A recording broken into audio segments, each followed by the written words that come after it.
Ինչ փոխվեց Ռոբերտ Քոչարյանի նախագահության տարիներին, ինչպիսի իրավիճակում էր Հայաստանը մինչ այդ եւ ինչ կարող է հիմա փոխվել։ Բոլորիս աչքի առաջ եղել իհարկե բացառությամբ այս երիտասարդ սերունդը, որ մեծանում է, Հայաստանում շատ բան փոխվեց, շատ կապիտալ շինարարություններ, գործարաններ, աշխատատեղեր, թոշակներ, աշխատավարձեր տարիներով չվճարված վճարեցին եւ ամենակարևորը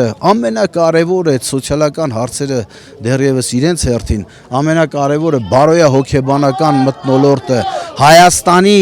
երիտասարդը իր ապագան կապում էր Հայաստանի հետ, ոչ թե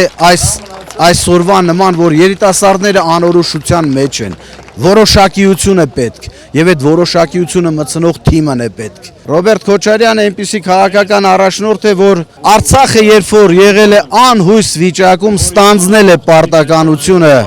եւ պատվով դուրս է եկել Արցախի ազատագրումով, իր թիմով, թիմային աշխատանքի մարդ է, խոսքը գործ դարձնող մարդ է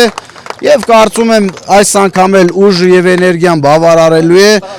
թիմային աշխատանքը շատ կարեւոր է թիմով աշխատելը ոչ թե միանձնյա ղեկավարելը դա կարեւոր հատկանիշներից մեկն է որ ունի Ռոբերտ Քոչարյանը վստահում եմ այս թիմին ես էլ եմ այդ թիմի անդամ